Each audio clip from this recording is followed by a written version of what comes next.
आज हम देखेंगे सिंगलटन क्लास क्या होता है। ये इंटरव्यू में भी पूछते हैं डार्ट के, फ्लटर के, सिंगलटन क्लास क्या होता है। और हमें पता भी होना चाहिए कि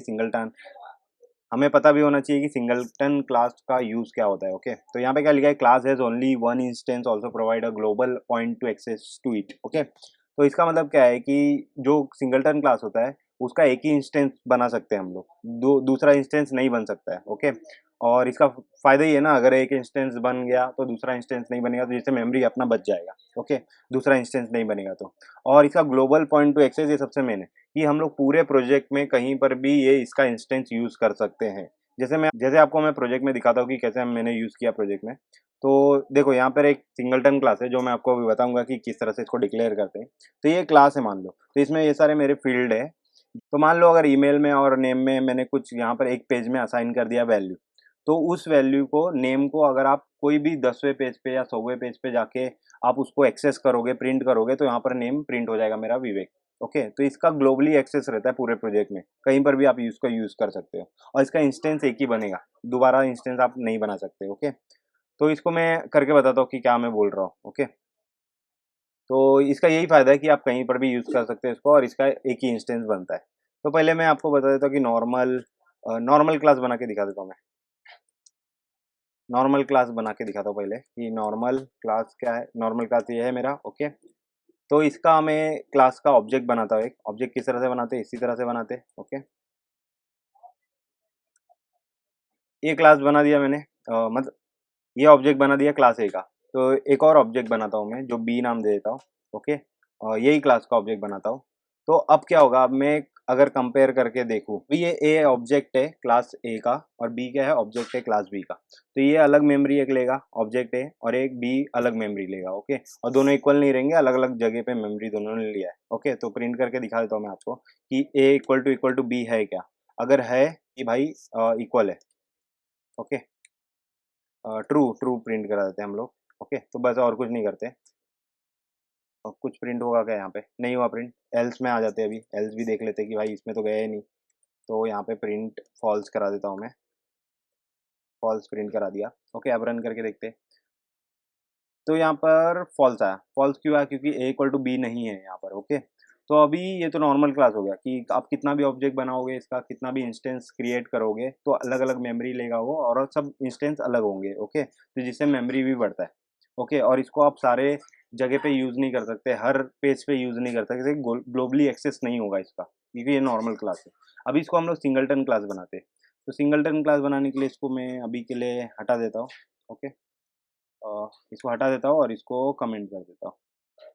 इसको अभी हम लोग वापस से चेक करके देखेंगे ट्रू हो रहा है कि नहीं। ओके, तो मैं कॉपी कर लेता हूँ इससे, यहाँ से डायरेक्टली जो भी मैंने बनाया था। तो इसका डिक्लेरेशन का तरीका यही है, कुछ अलग नहीं है। ओके, यही होता है, सेम ही होता है। तो आप यहाँ पे ये क्लास हटा देता हूँ मैं, और ये प्रिंट कर रहा हूँ। ग्लोबल डेटा आप कुछ भी नाम दे सकते हो, ग्लोबल क्लास बोल सकते हो या सिंगलटन क्लास बोल सकते हो, तो कुछ भी आप बोल सकते हो इसको। ओके, ग्लोबल क्लास बोल देता हूँ मैं। ओके, ग्लोबल क्लास, और ग्लोबल क्लास है यहाँ पे, तो यहाँ पर भी हमें ग्लोबल क्लास लिखना पड़ेगा, और ग्लोबल क्लास। और यहाँ पर भी आप ऑब्जेक्ट का नाम इनिशियलाइज किए हो, यहाँ पर कुछ भी ए बी सी डी कुछ भी दे सकते हो, उससे कुछ फर्क नहीं पड़ता है। ओके, तो यहाँ पर इनिशियलाइज किया आपने सिंगलटन, और यहाँ पे ये मेथड है इंटरनल डॉट इंटरनल करके हमको डिक्लेयर करना पड़ता है। और यहाँ पर इसको दे दो नाम ग्लोबल क्लास, और इसको भी दे दो ग्लोबल क्लास, और इसको करली ब्रैकेट से हम क्लोज कर देते हैं लास्ट में। तो यहाँ पर ये डिक्लेरेशन करने का तरीका ये है अपना सिंगलटन क्लास बनाने का तरीका। यहाँ पर फैक्ट्री मेथड क्या करता है काम, कि ये दूसरा इंस्टेंस बनाने नहीं देता है इस क्लास का। तो फैक्ट्री मेथड का काम यही होता है कि वो दूसरा इंस्टेंस बनाने नहीं देगा क्लास का। ओके, तो अभी इसको हम लोग इसका इंस्टेंस बना के देखते हैं इस ग्लोबल क्लास का। ओके, तो ग्लोबल क्लास का इंस्टेंस बनाया मैंने, a equal to global class, instance बना दिया एक मैंने। एक और इंस्टेंस बना के देखता हूँ, बी दे देता हूँ उसको नाम। ओके, बना दिया। तो अब क्या होगा ये मालूम है, ए जो इंस्टेंस है ग्लोबल क्लास का, एक मेमोरी लिया। अब बी जो है इंस्टेंस है ग्लोबल क्लास का, तो वो सेम ही मेमोरी लेगा, जो मेमोरी पे ये है वही मेमोरी पे ये भी रहेगा, जिसका हैश कोड जो होगा इसका भी हैश कोड वही होगा, मेमोरी लोकेशन भी वही होगा। ओके, तो इसको भी अनकमेंट करके देखते हैं हम लोग कि सही बोल रहा हूँ कि नहीं। ओके, तो ए इक्वल टू बी है अगर, तो ट्रू आना चाहिए। ओके, तो रन करके देखते हैं हम लोग। तो यहाँ पर ट्रू आया, प्रिंट हुआ। ओके, तो इससे हमें पता चल रहा है कि भाई कितना भी इंस्टेंस बना उसका, तो सेम ही लोकेशन रहेगा, सेम ही मेमोरी वो लेगा, सेम ही इंस्टेंस होगा उसका। तो ग्लोबल क्लास, सिंगलटन क्लास तो सिंगलटन क्लास का ये फ़ायदा होता है हमें, ओके। और इसको हम लोग पूरे प्रोजेक्ट में कहीं पर भी एक्सेस करके देख सकते हैं, ओके। तो थोड़ा सा आपको मैं प्रोजेक्ट में भी बता देता हूँ कि कैसे ग्लोबल क्लास का यूज़ कर सकते हैं हम लोग, ओके। फॉर एग्जांपल अगर मैं जाऊँ कहीं पर, ग्लोबल क्लास तो बना दिया आपने। अभी चलो मान लो मैं गया मेन मेन पेज पे गया। चलो एक पेज पे जाता हूँ मैं, मान लो कोई भी पेज पे जाता हूँ, लॉगिन पेज पे जाता हूँ मान लो, चलो। लॉगिन पेज पे गया और यहाँ पर लॉगिन पेज पे जाके मैंने जहाँ पे मेरा बिल्ड मेथड कॉल हो रहा है, जैसे ही इस पेज पर आएगा, वैसे ही मैं अगर लिखूँ ग्लोबल डेटा डॉट, आपको मतलब मैं बताता हूँ कि कैसे यूज़ करते हैं हम लोग। Global data name equal to मैं यहाँ पे दे दूँ विवेक, ओके। विवेक दे दिया मैंने। अब क्या हुआ, नेम के अंदर मेरा विवेक असाइन हो गया। अभी जैसे ही मैं ऐप रन किया और मैं कोई भी पेज पे चले जाऊँ, तो यहाँ पर मैंने जैसे लॉगिन पेज पे आया तो विवेक असाइन हो गया इसमें। अभी मैं कोई भी पेज पे जाता हूँ, अगर दूसरे पेज पे जाता हूँ, जैसे मान लो कि न्यूज़ पेज पे गया मान लो, तो न्यूज़ पेज पे गया जैसे ही मैं, और जैसे ही यहाँ पर ये बिल्ड मेथड के अंदर आएगा, अगर मैं यहाँ पे प्रिंट करूँ, क्या प्रिंट करूँ? Global global data dot name. अच्छा, इसको इंपोर्ट करना पड़ेगा हमें, ग्लोबल डेटा डॉट नेम, और इसको कोलन से क्लोज किए हम लोग।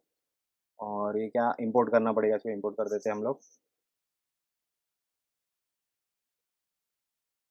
तो यहाँ पर जैसे ही मैं न्यूज़ पेज पे आया, जैसे ही ये बिल्ड होगा, तो अगर मैं प्रिंट करूँ तो विवेक यहाँ पर प्रिंट हो जाएगा हमें, ओके। तो मैं रन करके नहीं दिखाऊंगा, टाइम जाएगा रन करने में। तो इस तरह से आपको यूज़ करना है ग्लोबल डेटा का, क्योंकि मतलब कोई भी पेज पे आप उसको कॉल कर सकते हो, उसको असाइन कर सकते हो वैल्यू, और दूसरे जगह पे उसको कॉल कर सकते हो। तो ग्लोबल डेटा पूरे प्रोजेक्ट में एक्सेस रहता है कहीं पर भी। ग्लोबल डेटा मतलब singleton class, okay, in short. तो इस तरह से आपको यूज़ करना है। तो अगर आपको कहीं पर भी डाउट है तो आप कमेंट बॉक्स में मुझसे पूछ सकते हैं, ओके। अगर आपको वीडियो पसंद आया तो लाइक करें, सब्सक्राइब करें, शेयर करें दोस्तों में। Thanks for watching.